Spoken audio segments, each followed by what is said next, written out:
Anyway, it's Friday afternoon. It's probably about 1 o'clock in the afternoon. I'm out here with LJ and Corey. Corey's on the camera. We're going to talk about the Emerald Popper for just a minute. So, rod, this is one of the most important things. I've been using the Emerald Popper for 7 years now. And the only rod that I've ever used is a medium heavy rod. Every time I've used the Emerald Popper, I've used a medium heavy rod. I just don't use anything but medium heavy. And usually the length is anywhere from 7.3 to 7.6. This is a 7.6 Shimano Polaris, and I've been using this one for about 6 months now. It's got a lot of good backbone to it, and it's got a fast tip. You want a fast tip too for throwing this popper, that way you can sling it a long ways. But what I did was Corey brought me one of the poppers out of the last 48 that I made, just one of the random ones, and I tied it on here. And I'm going to take this to a point right over here to my right, right here in Ball Ridge Creek. The wind's blowing right into the point, so it's got a little bit of chop on it. And what I'm going to do is I'm going to get kind of upwind of the point a little bit. I'm going to hit my stop lock or spot lock. And we're going to kind of fan cast downwind. I really like using the popper the best, throwing it downwind and bringing it back against the grain because it causes the most surface disruption that way. So I'm going to show you guys how I use this popper, but keep in mind, this is fluorocarbon line that I'm using. This is 8-pound Tatsu, and I'm using about 30-40 feet of it, and then I'm using a braid for my main line. But I like using the fluorocarbon, either straight fluorocarbon or at least 40 feet on your fluorocarbon leader. And the reason why you want to do that is because you want to get a good little bow in your fluorocarbon when you're popping the popper. You want a little bit of slack in it. You want a little bit of dip in it. And I'm going to show you. Right there's a fish blowing up. We're going to get over here and get a fish. So let's watch this popper work.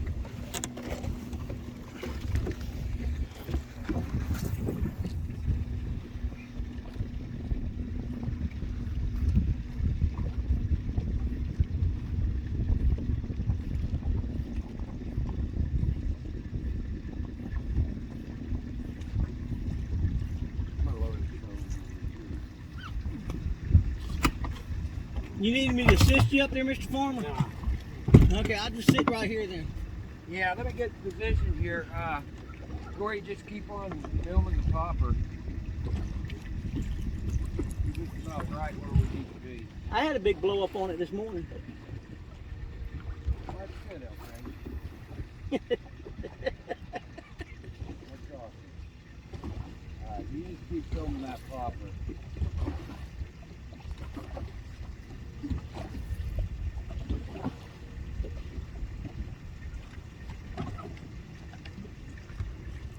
So see how I'm leaving a little loop in the line? What's happening is the fluorocarbon is sinking right in front of the popper, and then I'm pulling it tight, and what it's doing is it's pulling the nose of the popper down and making the splash. And you really want to make a good splash with this. I think we're going to get one here in just a second. So watch this. Watch how it works this.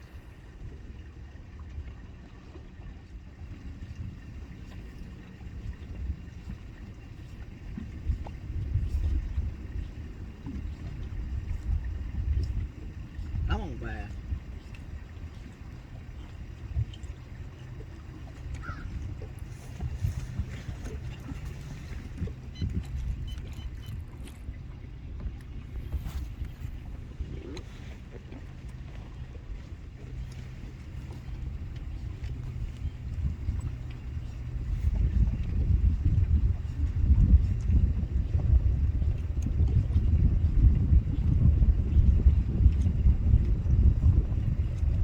Jim, do you find it matters if it's sunny or overcast?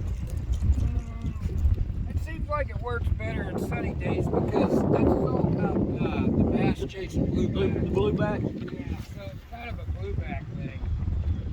So during the sunny days it works better, but I mean it works on cloudy days too.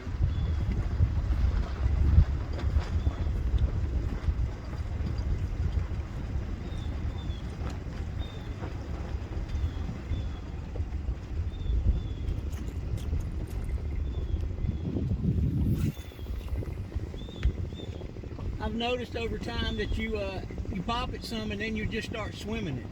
Yeah, I like it. It's a good wake bait as well as a surface bait. So I like to kind of, there's one that just Yeah, I hit. just saw that. I like to kind of dip it and then just swim it back to the boat sometimes, and they'll follow it back to the boat. There, he's right behind it. He's right behind it. Oh, he's right underneath it right now. Oh, he just swam up to it. He's right there.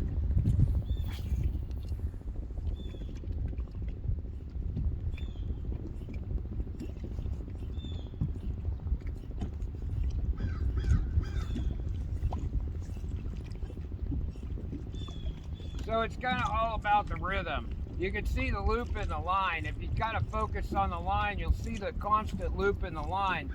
While I'm popping this thing, at the same time, it's kind of like a walking bait. I'm reeling it at the same time I'm popping it.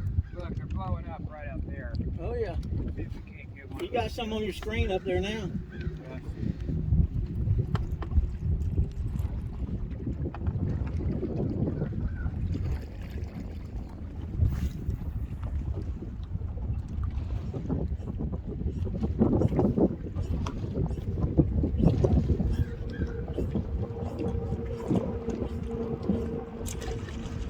Oh.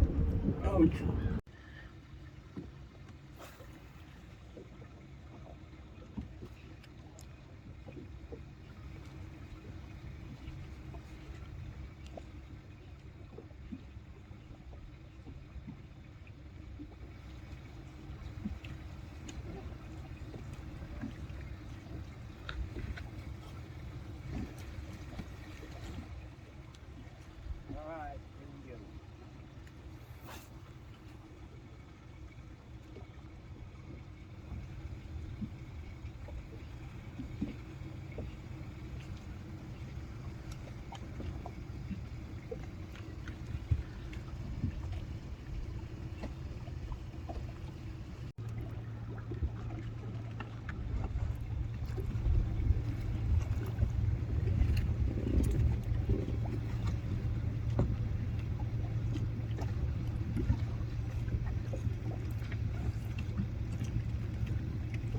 Jim, do you find that the popper works better over deep brush than shallow brush, or it really doesn't matter, just time of the year?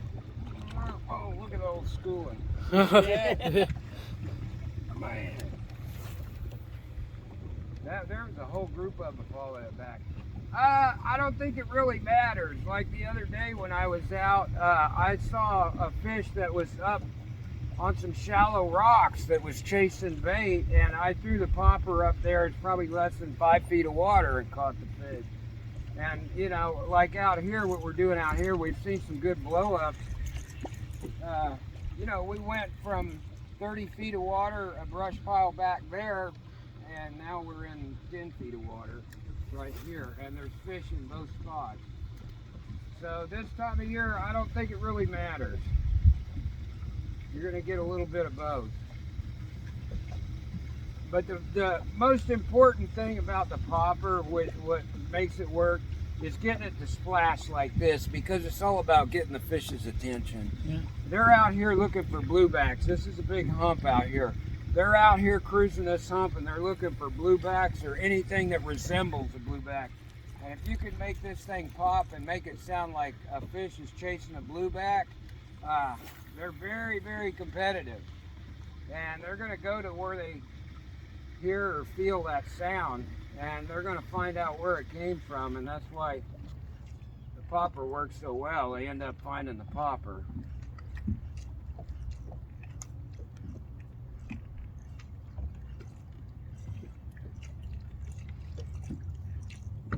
Fish all around us.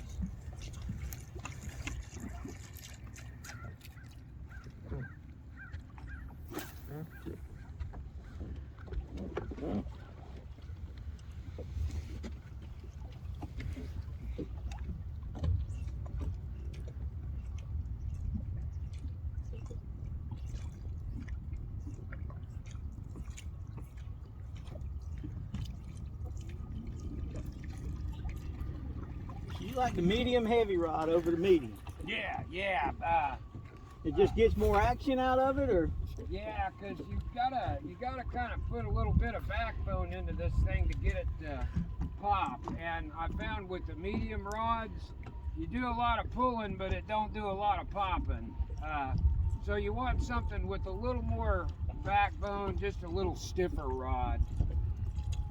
Because you really want to be able to work this thing. I mean, it doesn't take massive amount of jerking or pulling on it. It's kind of finessey, but at the same time, you want a pretty stiff tip to get it to do what you want it to do. Like I say, it's all about splashing and getting some attention with this thing.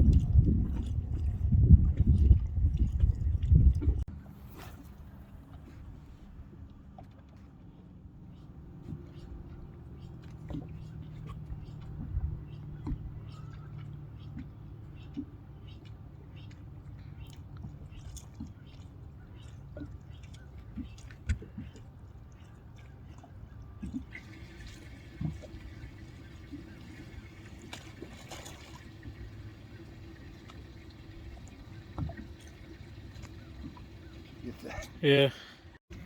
So, I mean, the more you can make it sound like it's a bass just crushing a blueback, why, the more attention it's going to get.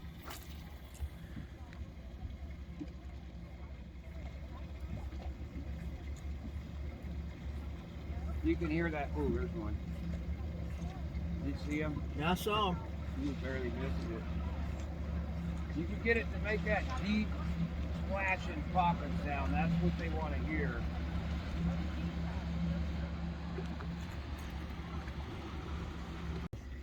Slack line, steady pop. You can see it out there, just pop it. Oh, there he is. Yep. Yeah. Oh, it came off. He was a little one anyway. I'm kind of thankful he did. Well, that just woke up all the big ones. Yeah.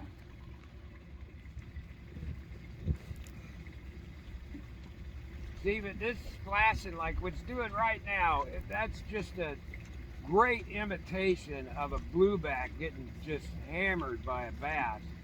And the sound is the same. So, I mean, the more you can make it sound like it's a bass just crushing a blueback, why, the more attention it's going to get.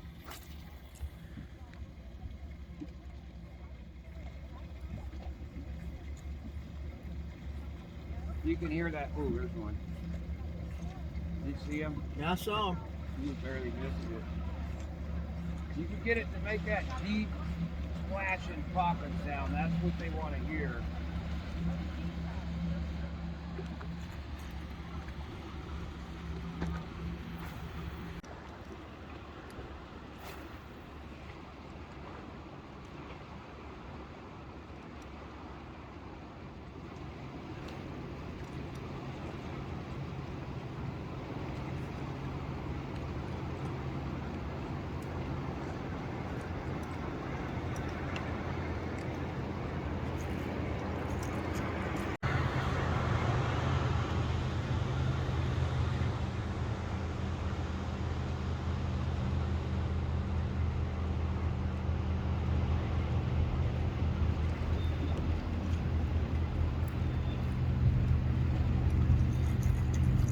Everywhere we went. This is like, you could be dropping like crazy. Kill it.